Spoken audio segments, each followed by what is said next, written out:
Hello दोस्तों, स्वागत है आपके अपने चैनल अचूक मैथ्स में। आज के इस सेशन में हम क्लास 10th मैथ का chapter number 1 real numbers discuss करेंगे। इस चैप्टर के हम कॉन्सेप्ट को समझेंगे और इस चैप्टर की हर एक एक्सरसाइज को भी हम सॉल्व करेंगे एनसीईआरटी।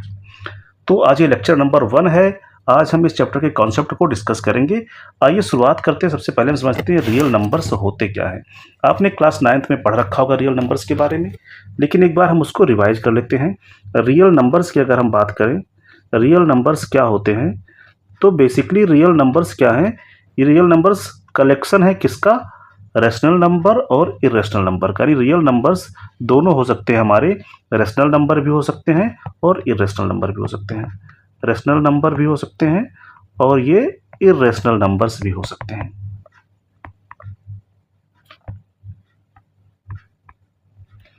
अब रैशनल नंबर क्या होते हैं आप सभी को पता होगा। रैशनल नंबर क्या है? ऐसे सारे नंबर जिसे आप P अपॉन Q के फॉर्म में लिख दें। ऐसे सारे नंबर जिन्हें आप P अपॉन Q के फॉर्म में लिख दें, जहां पर P और Q ये दोनों ही क्या है हमारे? P और Q दोनों ही इंटीजर हैं। और एक बात ध्यान रखेंगे, Q is not equal to 0। जहाँ पर P और Q दोनों ही इंटीजर हैं और Q हमारा 0 नहीं है, मतलब ये हुआ कि यहाँ पर न्यूमरेटर और डिनोमिनेटर दोनों ही इंटीजर हैं और नीचे वाला जो डिनोमिनेटर है वो 0 नहीं होना चाहिए। मतलब एग्जांपल के लिए अगर कोई बच्चा लिखता है 2/7, तो क्या ये रैशनल नंबर है? हाँ, बिल्कुल सही है, रैशनल नंबर है, क्योंकि ऊपर जो 2 है वो भी इंटीजर है, 7 जो है वो भी इंटीजर है। 3/8 लिख दिया, ये भी हमारा क्या है? रैशनल नंबर है। कोई बच्चा केवल 5 लिख देता है तो ये भी रैशनल नंबर है। क्यों? क्योंकि इसको आप 5/1 लिख सकते हो। इसी तरह से क्या 0 हमारा रैशनल नंबर है? तो हाँ सर, 0 भी हमारा रैशनल नंबर है, क्योंकि 0 को आप कुछ भी लिख सकते हो। 0/1 लिख दो तो भी कोई दिक्कत नहीं, तो भी 0 आया। ठीक है, तो 0 भी हमारा जो है वो रैशनल नंबर है। 0 भी हमारा रैशनल नंबर है, क्योंकि 0 को हम इसका डिनोमिनेटर कुछ भी रख सकते हैं, कोई भी इंटीजर रख सकते हैं। अब इरेशनल नंबर क्या होते हैं? ऐसे सारे नंबर जिन्हें आप P अपॉन Q के फॉर्म में नहीं लिख पाओगे, वो सारे नंबर होंगे इरेशनल नंबर। एग्जाम्पल इसका है जैसे square root of 2, square root of 3, square root of 5, ये सब इरेशनल नंबर हैं। इसके अलावा पाई को याद रखेंगे, पाई भी हमारा इरेशनल नंबर है, लेकिन पाई की जो वैल्यू हम यूज करते हैं 22/7, ये हमारा रैशनल नंबर है। इसमें कन्फ्यूजन नहीं होना चाहिए। पाई क्या है? इरेशनल नंबर है, लेकिन 22/7 एक रैशनल नंबर है। ऐसा क्यों है? आप कंफ्यूज हो रहे होंगे, तो कन्फ्यूजन की जरूरत नहीं है। 22/7 जो हम यूज करते हैं वो पाई की एग्जैक्ट वैल्यू नहीं है। ठीक है, ये बात ध्यान रखेंगे। अब आपने पढ़ा होगा डेसिमल। अगर डेसिमल भी देखेंगे हम, इनका डेसिमल एक्सपेंशन कैसा होता है। डेसिमल एक्सपेंशन कैसा होता है, तो जो रेशनल नंबर है इनका डेसिमल एक्सपेंशन दो तरह से होगा। या तो टर्मिनेटिंग होगा डेसिमल, टर्मिनेटिंग, जैसे एग्जांपल के लिए कहीं लिखा है 0.5, तो ये भी हमारा क्या है? रेशनल नंबर है। 0.6 ये भी रेशनल नंबर है। 0.7, 0.9 ये सब रेशनल नंबर है, क्योंकि इनका ये डेसिमल जो है क्या है? टर्मिनेटिंग है। और दूसरा हो सकता है non terminating repeating, non terminating repeating, non terminating repeating बोल दो या नॉन टर्मिनेटिंग रेकरिंग बोल दो, दोनों ही बोला जाता है इसको। नॉन टर्मिनेटिंग रिपीटिंग है, इसका क्या मतलब होगा कि टर्मिनेट भी नहीं हो रहा, बार बार रिपीट हो रहा है। 0.3333, यहाँ पे 3 बार बार रिपीट हो रहा है, तो ये हो गया हमारा नॉन टर्मिनेटिंग। क्यों? क्योंकि 3 बार बार रिपीट हो रहा है और बार बार रिपीट हो रहा है, इसलिए रिपीटिंग भी है, तो इसको हम कहेंगे नॉन टर्मिनेटिंग रिपीटिंग। इसको लिखेंगे 0.33 के ऊपर लाइन बना दो, इसे कहते हैं 0.3 बार। ऐसे हमारा 0.525252 ऐसा है, तो यहाँ भी हम क्या देख रहे हैं कि टर्मिनेट तो हो नहीं रहा है, आगे बढ़ता ही जा रहा है, बढ़ता ही जा रहा है, और 52 बार बार रिपीट हो रहा है, तो नॉन टर्मिनेटिंग हो गया और रिपीटिंग हो गया। तो इसे आप लिख सकते हो 0.52 बार। ठीक है, और अगर इसके डेसिमल की बात करें, इसका डेसिमल कैसा होगा? इसका डेसिमल अगर हम देखेंगे तो इसका डेसिमल कैसा होगा? इसका डेसिमल होगा non terminating non repeating, non terminating non repeating.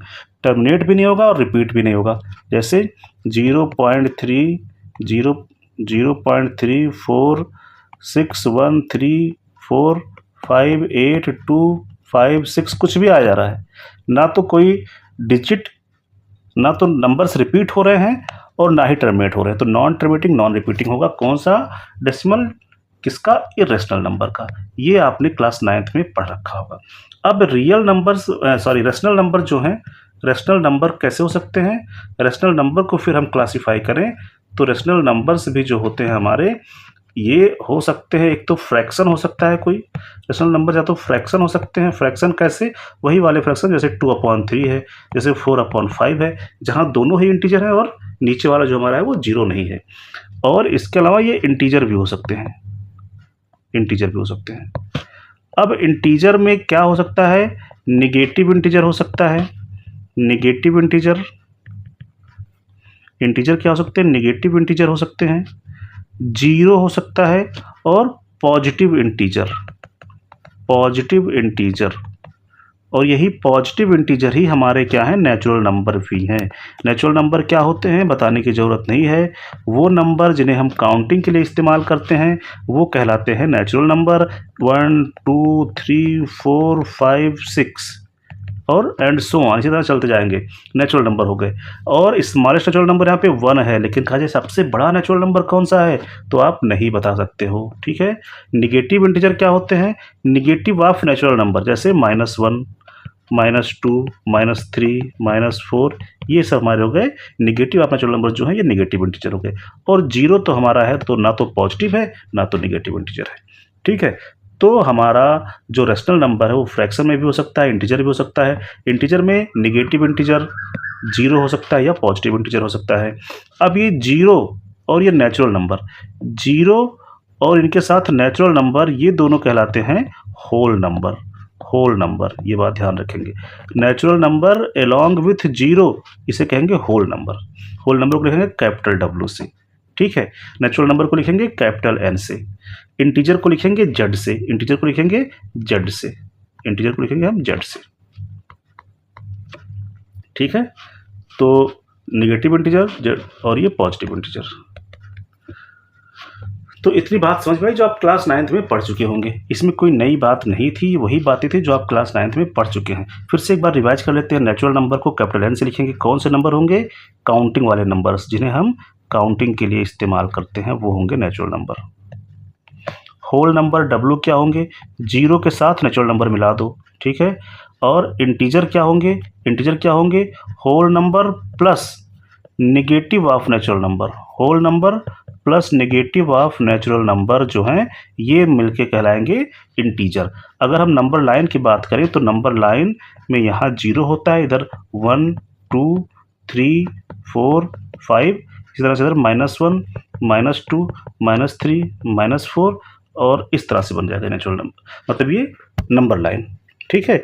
ये आपके इधर निगेटिव इंटीजर, ये इधर आपके पॉजिटिव इंटीजर, और जीरो ना ही पॉजिटिव इंटीजर है ना ही निगेटिव इंटीजर है। तो ये बात समझ में आई होगी यहाँ तक। तो हमने ये समझ लिया यहाँ पर कि रियल नंबर्स आखिर में होते क्या हैं। तो पहला टॉपिक तो हम समझ गए कि रियल नंबर्स होते क्या हैं। अब आपको जो पढ़ना है the fundamental theorem of arithmetic, ये क्या कहता है? फंडामेंटल थ्योरम ऑफ अरिथमेटिक क्या कहता है? लेकिन इसको समझने से पहले हम समझ लेते हैं कि प्राइम नंबर्स क्या होते हैं और कंपोजिट नंबर्स क्या होते हैं। प्राइम नंबर्स क्या होते हैं और कंपोजिट नंबर्स क्या होते हैं, और कंपोजिट नंबर्स।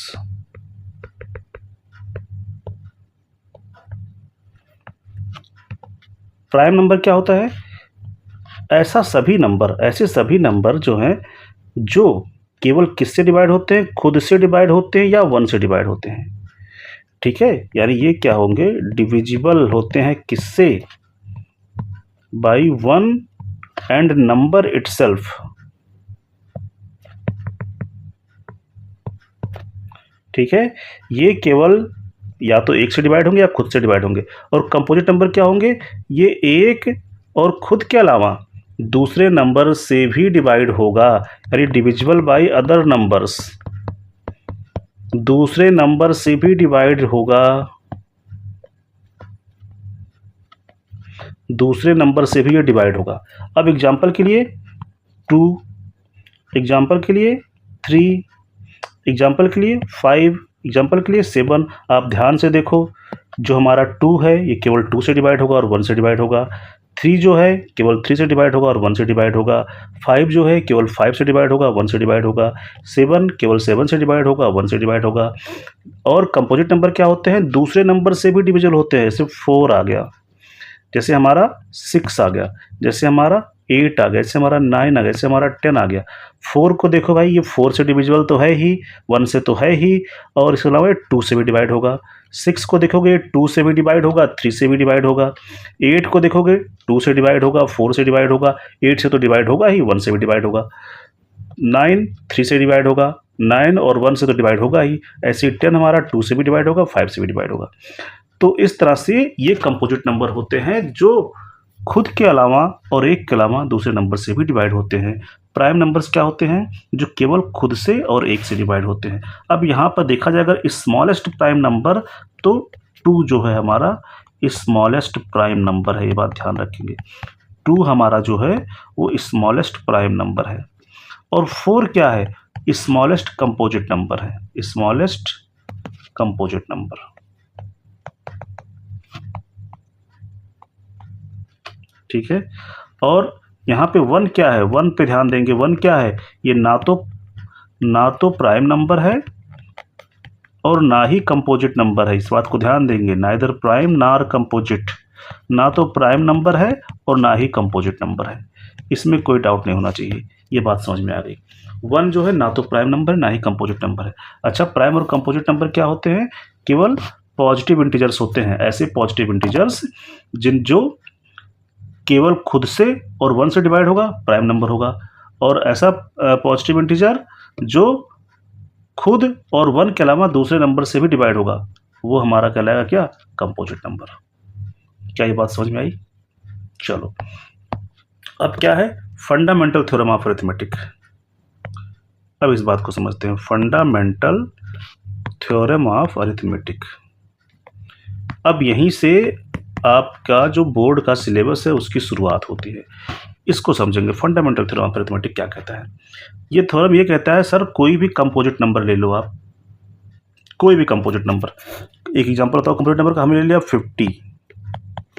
तो कोई भी कंपोजिट नंबर अगर आप ले रहे हो तो उसको प्राइम नंबर्स के प्रोडक्ट के रूप में लिख सकते हो, उसको प्राइम नंबर के प्रोडक्ट के रूप में लिख सकते हो। जैसे 50 है, इसको प्राइम नंबर का निकालना है। पहले क्या करते हैं, इसको 2 से डिवाइड करेंगे, डिवाइड हो जाएगा 25 आएगा। फिर 2 से डिवाइड नहीं होगा, ये 5 से डिवाइड हो जाएगा, फिर 5 आ जाएगा, फिर 5 से डिवाइड हो जाएगा 1 आ जाएगा। तो 50 को अगर हम लिखना चाहें तो लिख सकते हैं 2 मल्टीप्लाइड विथ 5 मल्टीप्लाइड विथ 5। यानी हम क्या देख रहे हैं, जो हमारा 50 था एक कंपोजिट नंबर था, इससे हमने लिख दिया 2 मल्टीप्लाइड विथ 5 मल्टीप्लाइड विथ 5। यानी जो ये 2 क्या है? प्राइम नंबर है। 5 क्या है? प्राइम नंबर है। ये भी प्राइम नंबर है। यानी 50 को हमने प्राइम नंबर्स के प्रोडक्ट के रूप में लिख दिया। और अब लिख दिया तो हर कोई भी बच्चा आएगा तो वो यही लिखेगा। 50 को अगर किसी बच्चे से आप कहोगे कि 50 को प्राइम नंबर के प्रोडक्ट के रूप में लिखो, तो हर बच्चा 2 मल्टीप्लाइड विथ 5 मल्टीप्लाइड विथ 5 ही लिखेगा। कोई हो सकता है तो ऐसा लिख दे। बस इन नंबर्स का, इन प्राइम का ऑर्डर चेंज कर सकता है। किसी बच्चे ने पहले 2 लिखा है, फिर 5, किसी ने पहले 5 फिर 5 फिर 2 लिखा है। इन प्राइम नंबर्स का ऑर्डर चेंज हो सकता है, लेकिन वो प्राइम नंबर्स कभी चेंज नहीं होंगे। मतलब ये जो फैक्टराइजेशन है, ये जो फैक्टराइजेशन आपने किया है, ये यूनिक होता है। हर कंपोजिट नंबर को उसके प्राइम के प्रोडक्ट के रूप में लिखा जा सकता है, और इसी को बोलते हैं प्राइम फैक्टराइजेशन। और ये फैक्टराइजेशन जो है वो यूनिक होता है। मतलब इसके अलावा कोई दूसरा प्राइम फैक्टराइजेशन इसका 50 का पॉसिबल नहीं है। या किसी भी कंपोजिट नंबर का केवल और केवल एक ही प्राइम फैक्टराइजेशन हो सकता है, उसके अलावा कोई दूसरा प्राइम फैक्टराइजेशन पॉसिबल नहीं है। यही है फंडामेंटल थ्योरम ऑफ अरिथमेटिक। आइए जरा देख लेते हैं आपके एनसीईआरटी की बुक क्या कहती है। Every composite number can be expressed या factorized as a product of primes। यानी हर कंपोजिट नंबर को प्राइम के प्रोडक्ट के रूप में एक्सप्रेस कर सकते हो। And this factorization is unique. ये फैक्टराइजेशन यूनिक होगा apart from the order in which the prime factors आकर। केवल उनका ऑर्डर आप बदल सकते हो, केवल उनका ऑर्डर चेंज हो सकता है जिस ऑर्डर में वो प्राइम नंबर लिखे गए हैं, लेकिन वो यूनिक होगा। यानी अगर हम 50 की बात करें तो 50 मतलब 2 और 5 का स्क्वायर, इसके अलावा कोई प्राइम फैक्टराइजेशन इसका नहीं हो सकता है। ठीक। अच्छा, ये जो एनसीईआरटी में दे रखा है, ये आप देख रहे हो, ये इसको फैक्टर ट्री भी बोलते हैं। ठीक है। 32760 था पहले, तो इसको हमने 2 मल्टीप्लाइड विथ 16380 लिख दिया। अब 1638 को 2 से डिवाइड करोगे तो इसके 2 फैक्टर आएंगे। चलिए हम किसी छोटे से एग्जाम्पल से समझ लेते हैं। हमारे पास 250 है मान लेते हैं। इसको पहले 2 से डिवाइड करो। जब 2 से डिवाइड करोगे तो इसको आप लिख सकते हो 2 और मल्टीप्लाइड विथ 125। ठीक है। अब 125 ऐसे आप 5 से डिवाइड होगा ये तो 5 आएगा और दूसरा फैक्टर 25 आएगा। अब 25 को लिख सकते हो 5 मल्टीप्लाइड विथ 5। तो ये फैक्टर ट्री कहलाता है। तो इसमें भी कभी कभी क्वेश्चन पूछा जाता है कि आपसे क्या करेगा, कोई एक ये जो यहाँ का फैक्टर गायब कर देगा और पूछेगा कि यहाँ पर कौन सा नंबर होगा, तो वो आप कर ले जाएंगे। अब आपका ये बहुत ही इंपॉर्टेंट क्वेश्चन है कि कहा जा रहा है 4 पावर n, जहाँ की n क्या है, एक नेचुरल नंबर है, मतलब 1 2 3 4 5 6 ऐसा हो सकता है। आपको चेक करना है कि क्या किसी वैल्यू n की किसी वैल्यू के लिए 4 power n ends with digit 0, यानी n की कोई ऐसी वैल्यू पॉसिबल है क्या जिसके लिए 4 की पावर n की अगर हम वैल्यू निकालें तो लास्ट में 0 आए। क्या ये पॉसिबल है? चलिए हम जरा देखते हैं। देखो, अगर हम 4 की पावर n को फैक्टराइज करें, अगर हम 4 की पावर n को फैक्टराइज करें तो इसे आप क्या लिख सकते हो? इसे लिख सकते हो 4 ऊपर लगा दिया पावर n, कोई दिक्कत तो है नहीं। 4 को आप लिख सकते हो 2 मल्टीप्लाइड विथ 2 पावर लगा दिया n, इसमें कोई दिक्कत तो है नहीं। 2 मल्टीप्लाइड बाई 2, इसको लिख सकते हो 2 स्क्वायर ऊपर पावर n हो गया, इसको लिख सकते हो 2 और पावर 2n। तो हम यहाँ क्या देख रहे हैं कि 4 की पावर n का जो फैक्टराइजेशन हुआ, प्राइम फैक्टराइजेशन, वो 2 की पावर 2n हुआ है। और फंडामेंटल थ्योरम ऑफ अरिथमेटिक क्या कहलाता है? ये कहता है कि ये फैक्टराइजेशन यूनिक होगा, मतलब इसके अलावा कोई और फैक्टराइजेशन पॉसिबल ही नहीं है। तो ये तो बात कंफर्म हुई कि किसके अलावा कोई और फैक्टराइजेशन नहीं होगा। अब जरा इस बात पे आते हैं कि इसमें जो है केवल 2 आ रहा है फैक्टर में, लेकिन ऐसा कोई भी नंबर जिसके लास्ट में 0 आ रहा है उसके फैक्टर्स में 2 और 5 होंगे, उसके फैक्टर में 2 और 5 होंगे, तभी लास्ट में 0 होगा। तो यहाँ पर n की किसी भी वैल्यू के लिए, n की किसी भी वैल्यू के लिए यहाँ पर 5 नहीं आ पाएगा। n की किसी वैल्यू के लिए यहाँ 5 नहीं आ पाएगा, मतलब 4 की पावर n का जो फैक्टराइजेशन करेंगे उसमें केवल 2 होगा, 5 नहीं होगा। इसलिए n की किसी भी वैल्यू के लिए इसके लास्ट में 0 नहीं आ सकता है। तो ये बहुत इंपॉर्टेंट है, बोर्ड एग्जाम में पूछा जाता है, तो इसलिए आप इसको अच्छे से कर लेंगे और ताकि गलती ना हो आपसे। अब हम एलसीएम और एचसीएफ निकालना सीखेंगे, किससे? प्राइम फैक्टराइजेशन मेथड से। प्राइम फैक्टराइजेशन मेथड से एचसीएफ और एलसीएम निकालना सीखेंगे। अगले वीडियो में हम एचसीएफ और एलसीएम क्या होता है उसके बारे में डिटेल में बात करेंगे, लेकिन अभी हम देख लेते हैं एचसीएफ और एलसीएम निकालते कैसे हैं। चलो एग्जाम्पल के लिए हम कोई भी एग्जाम्पल ले लेते हैं, उसके बाद निकालते हैं। एग्जाम्पल नंबर यही हम ले लेते हैं, example number 2। LCM and HCF of 6 and 20। 6 और 20 का निकालना है एलसीएम और एचसीएफ। चलो देखते हैं भैया, एलसीएम और एचसीएफ होता है 6 और 20 का। सबसे पहला काम कि 6 को कर दो प्राइम फैक्टराइजेशन। 6 का प्राइम फैक्टराइजेशन होगा 2 मल्टीप्लाइड बाई 3। 20 का करोगे तो 20 का prime factorization 2 multiplied by 2 multiplied by 5, यानी हो गया 2 स्क्वायर मल्टीप्लाइड बाई 5। क्या ये बात सही है? इतनी बात समझ में आई। अब जब आपको एलसीएम लिखना है, एलसीएम क्या होता है? Lowest common multiple, least common multiple, कुछ भी आप बोल सकते हो। तो एलसीएम निकालने के लिए क्या करते हैं, पहले हम कॉमन मल्टीपल की बात हो रही है और पहले एचसीएफ देख लो, एचसीएफ भी देख लो। एचसीएफ का मतलब क्या होता है? Highest common factor. तो हाईएस्ट कॉमन फैक्टर में क्या करेंगे, पहले हम वो फैक्टर देखें जो दोनों में कॉमन है। हाईएस्ट कॉमन फैक्टर, वो फैक्टर देखें जो दोनों में कॉमन है। कॉमन कौन सा है? 2 कॉमन है, 2 कॉमन है तो 2 लेंगे और 2 की स्मॉलेस्ट पावर लेंगे, क्योंकि तो यहाँ पे 2 केवल कॉमन फैक्टर था, तो हमने जो कॉमन फैक्टर है वो ले लिया और उसकी स्मॉलेस्ट पावर लेंगे। स्मॉलेस्ट पावर 1 है, यानी यहाँ पर एचसीएफ आ गया हमारा 2। क्या ये बात समझ में आई? एचसीएफ आ गया 2। अच्छा, जब एलसीएम निकालेंगे तो ये सब अब नहीं देखना है कॉमन फैक्टर है कि नहीं, जितने भी फैक्टर हैं सब लिख लो। क्या क्या फैक्टर आ रहा है? 2 आ रहा है, 3 आ रहा है और 5 आ रहा है। तो 2 भी ले लो, 3 भी ले लो, 5 भी ले लो। 2 भी ले लो, 3 भी ले लो, 5 भी ले लो। इनकी हाईएस्ट पावर, इनकी मैक्सिमम पावर लो भैया। 2 की मैक्सिमम पावर 2, 3 की मैक्सिमम पावर 1, 5 की मैक्सिमम पावर यहाँ है 1। अब इसको देखो 60 हो गया और ये हो गया 2। तो एलसीएम जब देखेंगे, एलसीएम कितना आया भैया? यहाँ का 60 आया और एचसीएफ कितना आया? 2 आया। एचसीएफ कितना आया? एचसीएफ हमारा 2 आया। एचसीएफ हमारा 2 आया। एचसीएफ हमारा 2 आ गया। अब जरा ध्यान से देखो, हमारे पास कौन कौन से नंबर थे, 2 नंबर थे 6 और 20, 6 और 20, इनका निकालना था HCF। तो HCF क्या होता है, वो बड़े से बड़ा नंबर जिससे दोनों ही डिवाइड हो रहे हों। तो देखो 6 और 20 दोनों ही 2 से डिवाइड हो रहे हैं, लेकिन इससे बड़ा कोई दूसरा नंबर नहीं मिलेगा जिससे ये डिवाइड हो जाए, ठीक है। और एलसीएम क्या होता है, वो छोटे से छोटा नंबर जो दोनों से डिवाइड हो रहा हो। तो भैया 6 और 20 से 60 डिवाइड हो रहा है, 6 और 20 से 60 डिवाइड हो रहा है, तो इनका एलसीएम 60 होगा, HCF 2 होगा। कैसे निकालेंगे, निकालने का तरीका हमने देखा क्या होगा।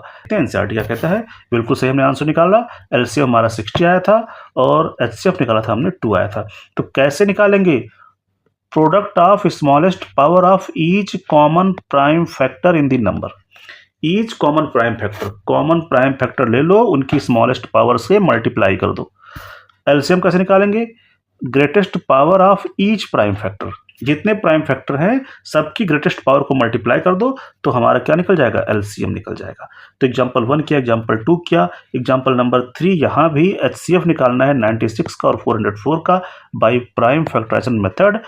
HCF और एलसीएम निकालना है इन दोनों का, तो निकाल लेंगे जैसा कि हमने बता दिया। एक बात और याद रखेंगे, किसी दो नंबर का HCF, A और B का HCF और इन्हीं दोनों का एलसीएम अगर मल्टीप्लाई करेंगे तो ये वही के बराबर होगा जितना उन नंबर का प्रोडक्ट है, जितना उन नंबर का प्रोडक्ट है। इसको याद रखेंगे, इस पर भी क्वेश्चन पूछे जाते हैं।